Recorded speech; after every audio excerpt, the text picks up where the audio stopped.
Hey guys, so I have some more questions here from Alex, who's asking some personality type questions. And I'm a life coach in Manhattan, by the way. My website is yourdreamslifecoach.com, and I have playlists on lots of different things. We're going to be talking about Socionics today, personality types, and I'm probably going to make mention of narcissism in this video. I have a separate playlist for narcissism. Okay, so Alex says, I forgot to ask if you could also cover lying. In which situations do you think you would lie as an ENFP? Which situations you won't, or if you just try to not lie at all? I'm going to tackle this one first, and then she has some question, and then he has some questions about INFJ and ENFP and some other things too. Lying, in my opinion, is much more of a thing to do with empathy and personality disorders than with personality type. So in my opinion, your narcissist, your sociopaths, or anyone who has low empathy, which low empathy, by the way, if they scan someone's brain, they can literally see that that person has thinness in the empathy area, meaning that part of the brain isn't lighting up on brain scans, meaning that part of the brain doesn't work and is basically destroyed. So if part of your brain isn't working and is destroyed, it's not going to work. So whether it's the part of your brain that controls walking, then you're going to be paralyzed. If it's the part of your brain that controls speech, you're not going to be able to talk.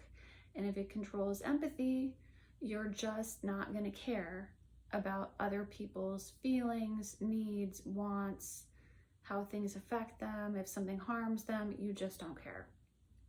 To me, this is an empathy thing, because lying is something that can really harm other people. But if you don't have empathy, it's not going to make any sense to you, and you're probably not even going to think twice about it. People who lack empathy, like narcissists, sociopaths, and remember, it's a continuum, because it comes down to that empathy part of the brain, how much of it is destroyed. Is the whole thing destroyed? The whole thing doesn't light up on brain scans, or like maybe a little part lights up and then a part doesn't. If they have any empathy at all, usually they will try to not lie, and they will try to not harm people to a certain extent. But the people who have zero empathy, in my opinion, are the ones who lie the most, because they just don't care if it hurts people. So for me personally, I feel like the empathy part of my brain is like fully working. That doesn't mean that I'm like a saint, but it means that I'm always aware of my effect on other people. And this is just speaking about myself, and I am an ENFP, but I certainly have known ENFPs that were narcissists or had low empathy and really could care less about what they did or said or lies, their effect on other people, they just didn't care about. So I would say, if anything, learn more about that and try to figure out if this person was a toxic person. Now, in terms of ENFPs, all things being equal, let's just talk about a healthy ENFP. I would say most of the time, ENFPs are not going to want to lie, assuming they're not a sociopath or narcissist, because we're all about building that relationship with people. And we can see the cause and effect of, if you lie to someone, you betray them. Betrayal is like the worst human emotion that anyone can feel. If you betray someone, you give them the worst emotion anyone can ever feel. They're going to end the relationship, or they're never going to trust you ever again, and you're going to destroy everything. And just like, why would you want to destroy everything? That would be dumb. So like, why would you do that? So for me personally, I avoid lying. The only time that I would lie would be if there's a situation where nothing good can come out of telling the truth, then I will tell a white lie personally. Like if someone, let's say someone has I don't know, a giant ear. Okay, their ear is this big, and they're like, do you think my ear is ugly? Well, I mean, they can't change it. This is how their ear is. It's not going to help to focus on like, is it ugly? Is it not? I'm going to see that as just a hurtful thing that has no purpose, because it's not going to help to be like, well, honestly, it looks terrible. It looks god awful. It's just, I can't like, how is this only going to hurt their feelings, and they can't do anything about it anyway. So I personally, in that situation, I would avoid lying if at all possible. Like, I might change the subject, or I might say something that's true about it. Like, everyone has physical things they don't like. You know, we all have to accept things we don't like. I might say something like that. But if they really backed me into a corner and they were like, do you think it's ugly? Tell me the truth. I don't know. I mean, I might tell them the truth that I thought it was ugly. Come to think of it, I might actually be honest and be like, you know, it is ugly, but you know, that's okay. Things can be ugly and you can still have a great life. That's probably what I would say in that situation. But I'm sure there are situations I would lie if it was a white lie, especially if it was maybe an acquaintance or a stranger on the bus or something. I would lie. If it was like, oh, I bought this new dress, isn't it beautiful? And it's like a stranger on the bus, I might be like, yeah, it is. And I might think that's hideous. You know, I might say something like that, because at the end of the day, who cares? They think it's pretty, they're happy with it. What does it really matter if I think it's ugly? And I also would lie if it's something for my own personal safety. Like if someone creepy is following me home, then I might make up some lie to get them to go away. But that's just me, and I can't speak for other ENFPs, of course, because like I said, I think it really comes down to how high your empathy is, and also your cause and effect thinking, because people who are bad at cause and effect thinking, such as narcissists, and narcissists can have a bit of empathy sometimes, but when their cause and effect thinking is so bad, they often will blurt something out like, your ear is ugly. I can't stand it, it's ugly, because they're just not even thinking of like, okay, you're gonna hurt them with that. They're not gonna wanna be around you anymore. Like, what did you accomplish? What was the point of that? Like, that just gets you a bad outcome. So I would say it's more of an empathy thing and a personality disorder thing in terms of lying. And narcissists and sociopaths can lie simply to maintain the upper hand in their own minds. It's like an ego thing. Often they'll lie about dumb little things just to feel like they're in control. Okay, after finding out that the guy that she is dating could be an INFJ, and he says MBTI, so I don't know if that's really an INFP in Socionics or an INFJ in Socionics, because people type themselves all different ways. After finding out the guy is a INFJ, he's been reading on Reddit that INFJ and ENFP is a good match because they connect emotionally or something. She did mention that she is emotionally and physically attracted to him within the span of 2 months and loves him, so I assume I couldn't provide her with the emotional connection she always wanted. Do you ever feel that way towards ISTPs? And I asked about lying because she's been doing it often recently, hiding from him that she met me a month ago, and now tried to from me that she is now meeting him in New York, and other things she doesn't want me to know about. Maybe it's an FI thing, I don't know, but I think she knows how to make the best out of any situation for herself, whether she has to lie or not. Okay, that sounds a little bit opportunistic. Making the best for yourself out of every situation is a little opportunistic, which is not something that all ENFPs do. I think like your highest empathy ENFPs are going to take a loss for themselves in the name of something that is ethically right versus just doing whatever's best for them in the moment. But you know, no one's perfect, and I can't speak to whether this girl has empathy or not, because who knows? I don't even know who she is. Okay, INFJ and ENFP, and I just made a video on INFP and INFP, ENFP, so you can see my other video on that. So I'll just talk about INFJ, ENFP in this video. And yeah, it's one of our top 4 in Socionics. It would be our mirror. INFJ, ENFP, we both have the extroverted intuition and the introverted feeling, just in a different order. So I think of it as we're kind of flip-flopped, meaning ENFPs often seem silly and zany on the surface. Inside, we're kind of like an INFJ. We're kind of like deep and thinking, and INFJs on the surface are deep and thinking, but inside they're kind of like, oh yeah. So that's the thing that I think is really funny with INFJs. I have dated some INFJs, and that's the part that I personally enjoyed about it, is that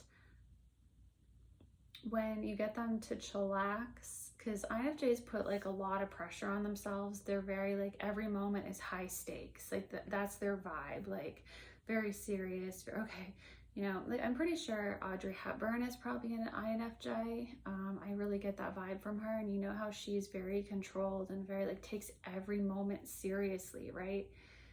And I like to get them to just loosen up, because then they start acting almost like ENFPs, and that just cracks me up to see them being like super zany. If you can imagine Audrey Hepburn just being like, like, I like that about the connection. I think they're great as friends. They're fun. I can see dating them. I don't think I've ever long-term dated an INFJ. Not that I couldn't, but typically it was shorter, like maybe a few months or something like that. And I've had plenty of INFJ friends as well. And I think for me, the thing that I don't like about INFJs is that they can almost be too serious.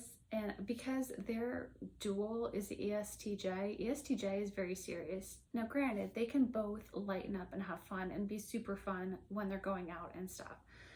But their approach to life is very, very serious. And I think that can be a little bit taxing for me personally as an ENFP, each to their own. There are plenty of happy couples of all pairings, and ENFP, INFJ, I'm sure there's plenty of very happy ones, but it can be a little taxing to me, because with the JP difference, they are just really, really structured. They really want everything planned, and we really don't like planning anything that isn't 100% necessary as ENFPs.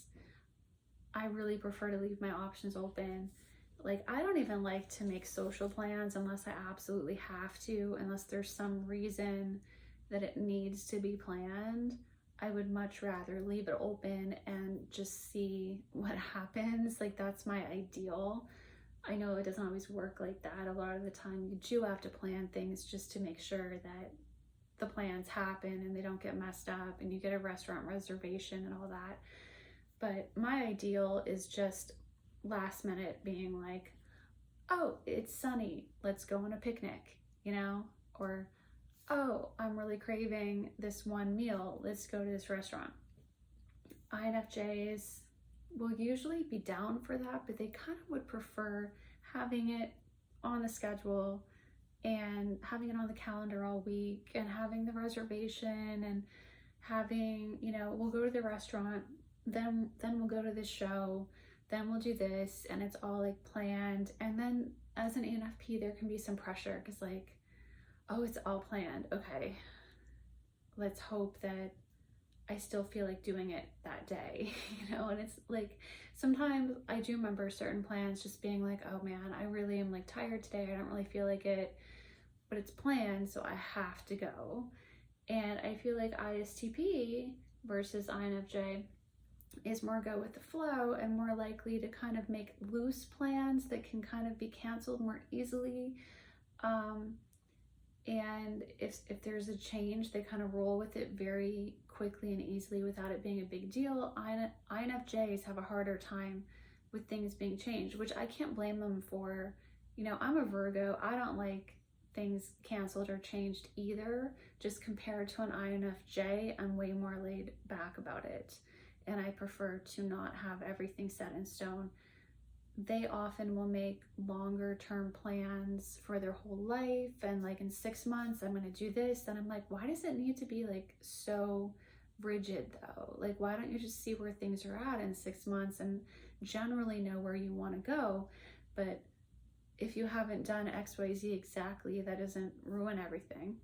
Anyway, overall, yes, it's a good match because it is in the Delta Quadra. It's in the top 4 for Socionics. But I do think the JP difference is an issue for me. And different people like different things. There are also some ENFPs that are very structured simply for how they grew up or their horoscope sign or who knows why. But there are ENFPs I've met who like really do like planning things. I don't understand it, but they like it. And an ENFP like that might get along a lot better with an INFJ. She did mention she's emotionally and physically attracted to him within the span of 2 months and loves him. Okay, so I mean, I don't know. It's a little mean to like mention that to your ex. Like, I love him and I'm attracted to him in so many different ways. It's just, I don't know. I don't know what this conversation was. I know nothing about the situation, but I think it's a little mean to like, if I told an ex that I'm with this new guy and I love him and he's great, and like it's a little bit like rubbing it in his face a little bit. Personally, I think it'd be better just to move on and like not even mention the details, because usually telling an ex how much you like the new person is kind of salt in a wound a little bit. But each to their own, and I don't know what this conversation was, so you know, I'm not gonna judge anything here. So Alex is assuming he couldn't provide her with the emotional connection she always wanted. Maybe, maybe not. I mean, who knows if that's relevant. So he's basically asking, like, is it that ISTPs just can't provide the emotional connection that ENFP needs? And I don't think that's true at all, because I mean, all right, let's look at The Little Mermaid. Ariel is an ENFP. In my opinion, Prince Eric is a pretty obvious ISTP. It took me a long time to figure that out, because initially I thought he might be an ISFP, because Eric is very smiley and like he has a dog and he's running around with his dog and smiling, and I thought, well, he must be like an extrovert or a feeler. And then I'm like, no, he's just a really happy ISTP. He's running around alone with his dog. That's like such an ISTP thing to do, and a lot of them are very smiley with their dogs. So, I mean, do you think Prince Eric can't provide the Little Mermaid with the emotional connection that she needs? I mean, of course he can. They're like a perfect couple, right? You know? Now, granted, he's not going to be acting like a feeler, but for Ariel, she doesn't want that, because she is the feeler, right? She wants someone to be like, no, a fork is not used to brush your hair. And she's like, oh shoot, okay, you know? And that's what she needs, is like the logic and all that. So I don't think that's the case at all. I think that the two types in every dual pair work together to make the emotional connection based on what each person needs, what each type, I should say, needs from the other type. So if you really are wanting someone with, you know, extroverted logic, and they have that, that's going to feel good to you and give you an emotional connection. If you have no use for extroverted logic, because that's your most conflicting type, then you're probably not going to have as much of an emotional connection. I mean, in general, you can still totally get with your conflicting type and like live happily ever after, right? I mean, it happens all the time. There's other ways that people connect and other kinds of compatibility, but in general, I would not say at all. So I think Alex is trying to logically make sense of what happened, and like he's like, it must be that I was an ISTP and I couldn't provide her the feelings and that an INFJ could, and I don't think that's the case. If anything, ENFPs like the fact that ISTPs don't have too many feelings flying around everywhere, because we've got enough of those. And so when someone else has a lot of feelings flying around, it can really be like, oh, this is a lot of feelings. And that's not always a bad thing. We can roll with it, but it's kind of nice that we aren't kind of burdened with extra feelings. Not that we see feelings as a burden, our own or others, but it can just be a lot of feelings sometimes. And that's one thing that's nice about ISTPs is they're usually not throwing a lot of feelings at us, but we can typically read them well enough to know what they're feeling.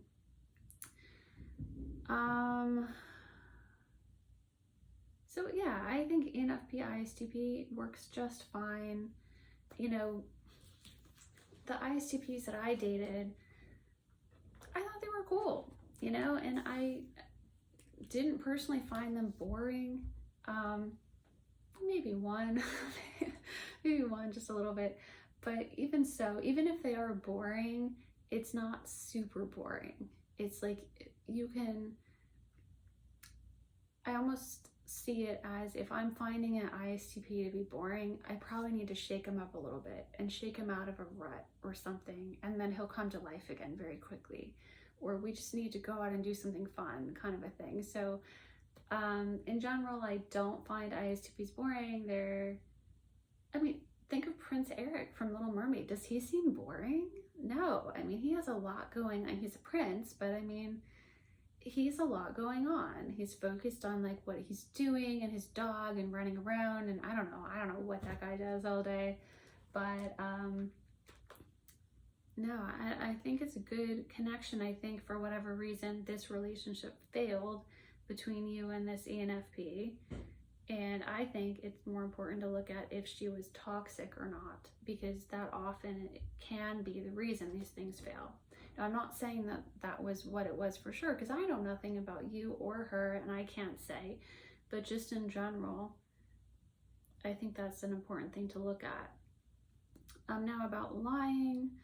So she's been lying recently and hiding stuff from him, which is not good. Like I said, I don't think it's normal for ENFPs to just lie and hide everything from everyone. Like, I know everyone's different, but for me personally, if I'm gonna hide something like that, in my mind, I'm always thinking worst case scenario.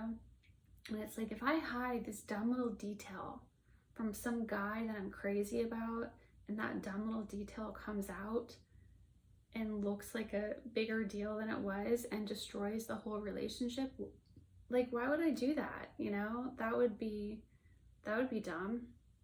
So for me personally, that's why I don't lie about anything whenever possible, except that example that I gave earlier.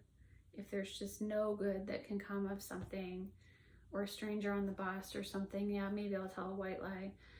But hiding that you met up with an ex-boyfriend. So this ENFP met up with her ex-boyfriend while she's dating her new boyfriend and didn't tell the new boyfriend. And I think that's a pretty big deal, because that's the kind of thing that, like, 6 months in, if she casually mentions, oh yeah, when I met up with my ex-boyfriend 2 months in, and then the guy's like, wait, what? You did what? You know, that alone could like really destroy a lot of the trust, which is why I personally wouldn't do that. But I think he is seeing some possibly toxic things in this ENFP, which is something that's good to remember. Just because someone's a certain type doesn't mean that they're not toxic. I had an ex that was an ISTP and was a sociopath. And one of the many reasons that I didn't know that that's what he was, and the main thing was I just didn't know what the red flags of a sociopath were, was all the ISTP descriptions were like, oh, they're cold. I remember one of the Russian translations was like, he's like an iceberg in the ocean, like cold and just, you know, like a freaking iceberg. And so I'm like, well, yeah, he's like an iceberg. Little did I realize that that's because he was a sociopath. not because he was an ISTP very clearly. He was also a sociopath.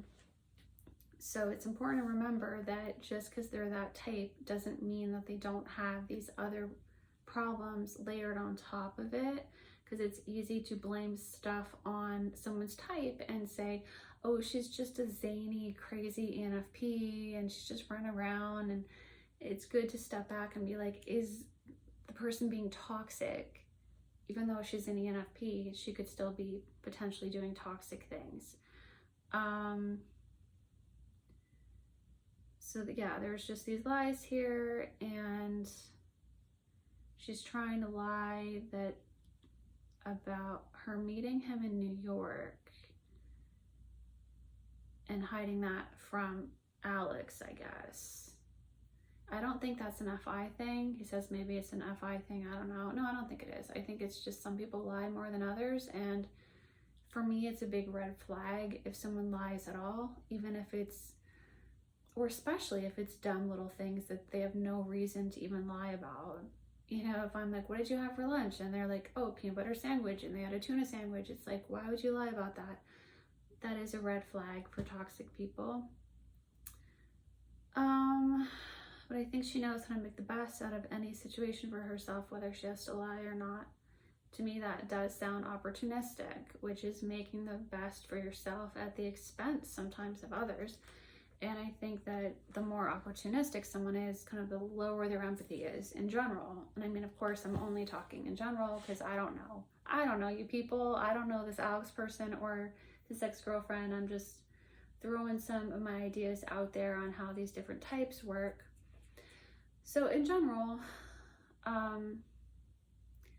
would look more at how toxic she is and look at narcissism and the other dark triad disorders and see if you see anything there that might make sense.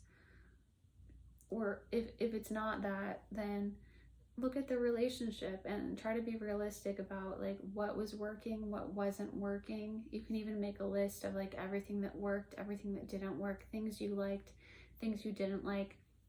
Because it's very easy in a breakup to kind of, you know, idealize what happened and think it was all great and forget about lots of things that really didn't work at all or were quite bad. So anyway, Alex will be fine. He's going through a breakup, and I don't know. If I had to guess, I think this girl sounds a bit toxic. Simply, like, I can't imagine telling an ex about my new guy and, oh, he's just so amazing. And like, it just feels like salt in a wound. The only time that I personally would say, I don't think I would ever even say that. I would draw a clear boundary. If I wanted like an ex to back off or something, I would draw a clear boundary and be like, you know, don't call me, or, you know, I might do that, but I wouldn't be like, oh, he's so amazing. And then like, I just think that's mean, to go into detail about your new person to an ex, unless it's like years later and you've like completely healed and everything. Otherwise, I do think that's personally just a little bit mean.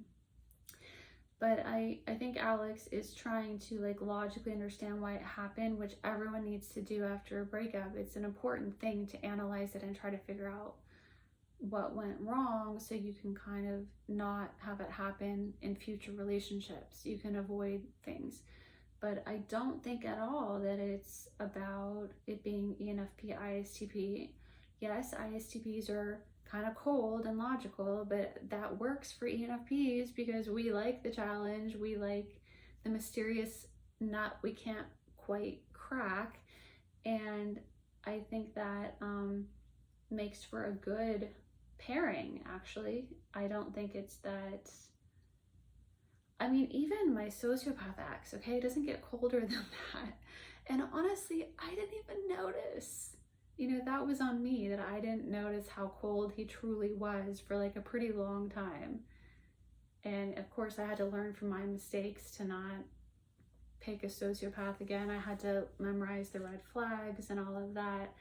But, you know, it doesn't get colder than that.